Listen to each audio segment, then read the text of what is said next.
Many organizations, measurements like efficiency are used to gauge the performance of an organization. Efficiency is the ratio of actual work done or the output compared to a standard or the output expected. In other words, it measures actual output to expected output. And while this traditional measurement is not entirely bad, the just-in-time system looks to find measures that not only gauge your improvements, but also reveal remaining forms of waste. Remember, just because it can be measured does not mean that it should be measured. And with that in mind, try to be aware that every organization will likely use different measurements than others based on what their specific needs are.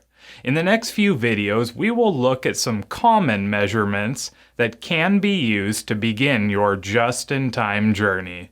Those measurements are value added ratio, production lead time or total lead time, inventory level, setup time, distance moved, defect rate, and finally, overall equipment effectiveness. Before we get started though, let's open up a little discussion in the community, comment section, or upcoming assignments with the following question. What type of measurements do you use at your current place of work? And how do you feel they are working? We look forward to hearing from you, and we'll see you in the next video.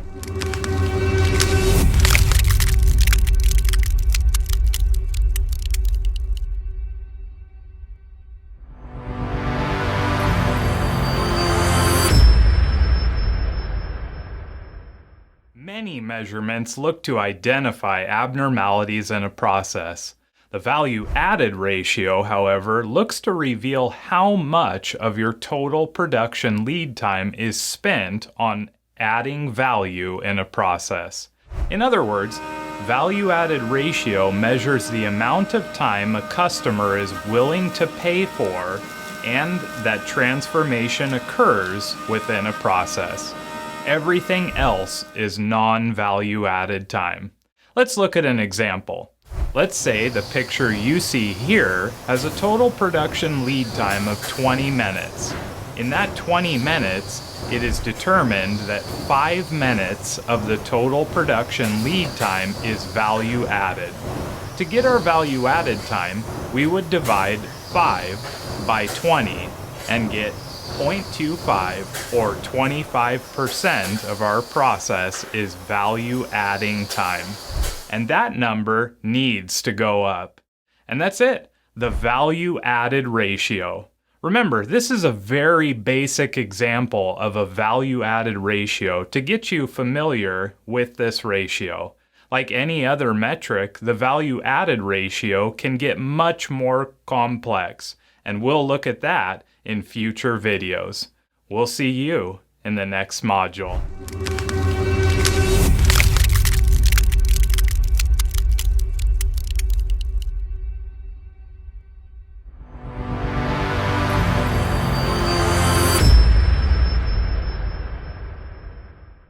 Inventory levels, whether traditional or in a just-in-time environment, are absolutely critical to manage at both the aggregate and item levels.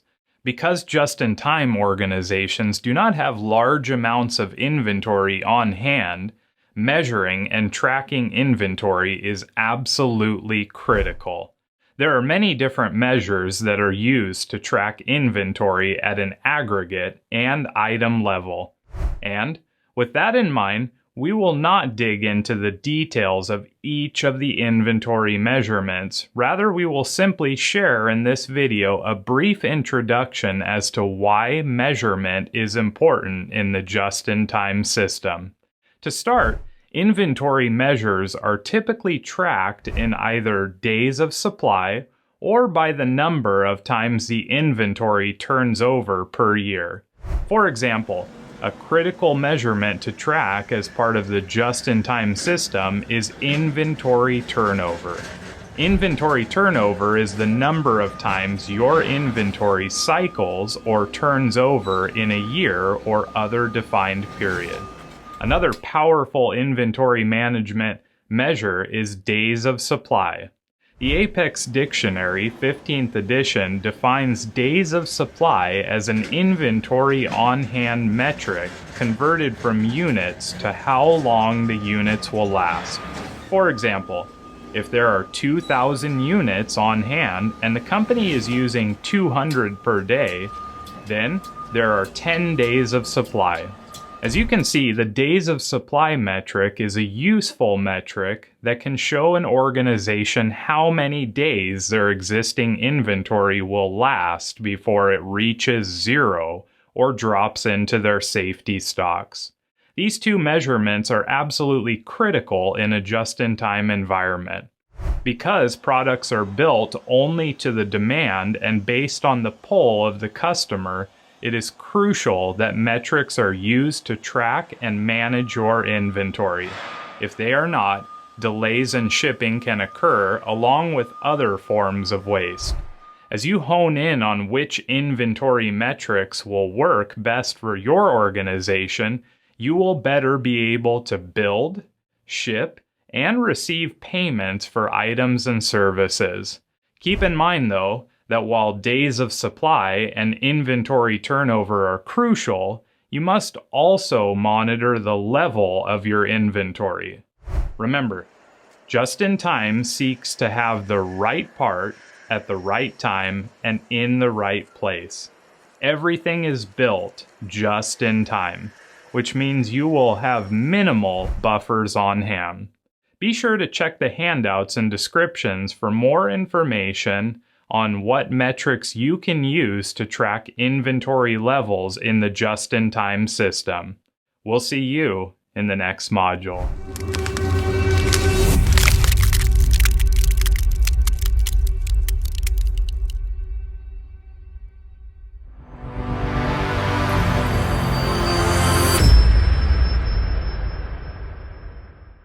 The just-in-time system wants the right part at the right time and in the right amount.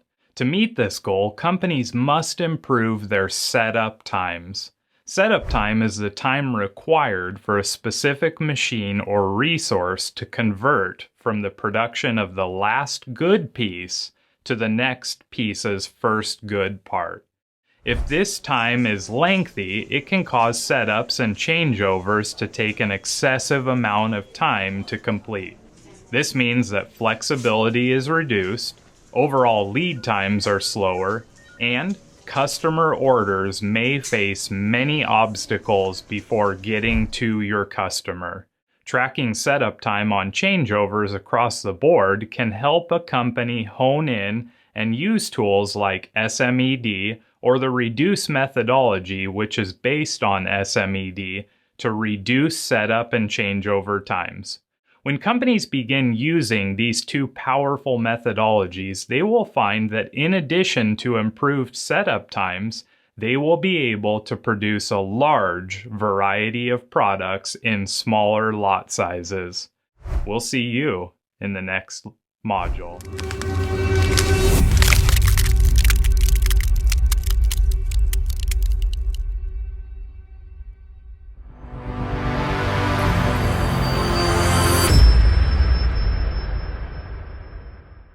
The layout of a work area can really impact an organization, especially with regards to the amount of distance employees have to move in between operations. Layouts that are poorly designed often result in wasted movement and transportation. They can also cause a great deal of fatigue in employees, which eventually leads to the overburdening of operators or equipment, which is otherwise known as MURI.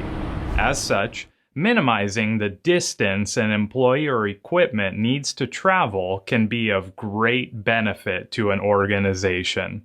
The distance move measurement measures and tracks the waste of movement and transportation, especially when moving work in progress between processes. While moving from a functional-based layout to a process-based layout will help reduce movement, you first need to be able to see movement. Measurements can be taken before and after modifications are made so that improvements in data are regularly documented. One very powerful tool that can be used to document distance moved is a spaghetti diagram.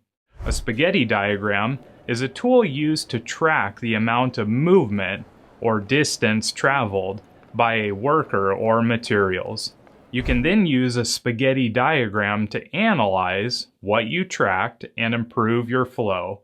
As a tool that is used in the analysis of process flows, a spaghetti diagram reveals redundancy in processes and helps users identify various forms of waste. Measurements with a spaghetti diagram can be very simple or more detailed if need be. People can be observed carrying out their daily tasks and completing activities within a process. The path that they travel is mapped out on a floor plan. Keep in mind that your floor plan does not have to be an identical match to the real floor plan. If you are not able to use measuring wheels, CAD, or other more precise measurements, a simple sketch of the area showing appropriate distances will get you started. Once this is done, each movement is recorded in a spaghetti noodle-like manner with separate lines for each movement. As noted earlier, for more accurate measurements, you can ask staff to where pedometers or tools like a measuring wheel can be used. You should record the distance traveled, steps taken, and the amount of time for each movement. All of these can be used as measurements to improve on. For example, lowering the number of steps an employee takes, less time or less distance. And that's it, distance traveled. A very brief introduction to one measurement you can track as part of your just-in-time program. Rest assured that as you reduce the distance traveled in a process throughout your organization, you will see more efficient, flexible, and reliable processes that will make your customers happy across the board. You'll also find much happier employees too. We'll see you in the next module.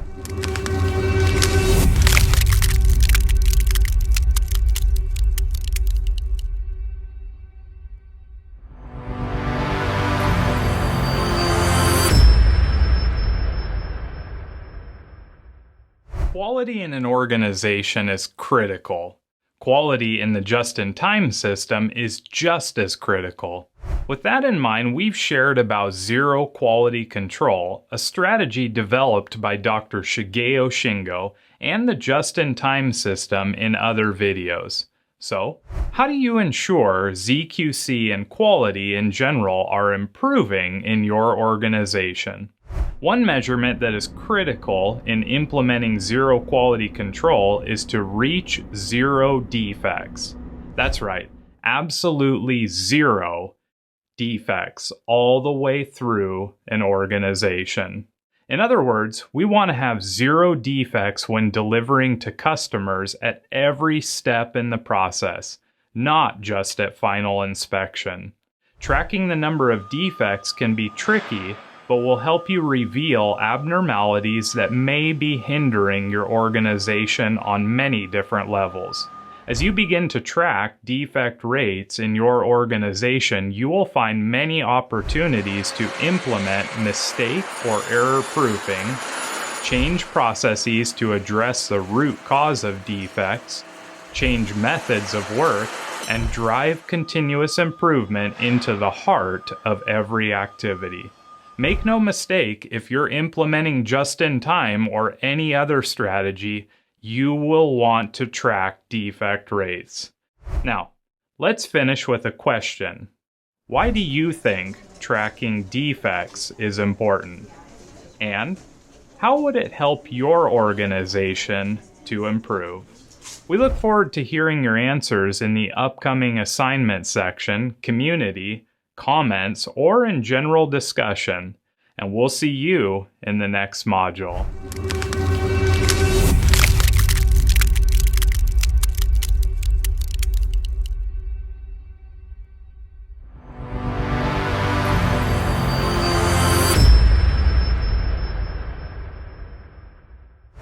Total productive maintenance can be a very powerful strategy in supporting the just-in-time system.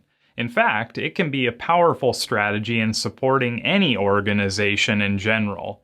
The foundational measurement that is used in TPM is overall equipment effectiveness. Overall equipment effectiveness, or OEE as it is often referred to, is a key performance indicator used in the manufacturing industry to determine the efficiency of its plant's operations.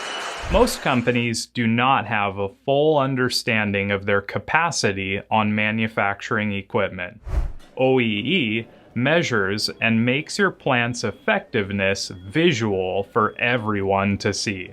You can then create actionable steps to improve quality and production, save time, and eliminate waste.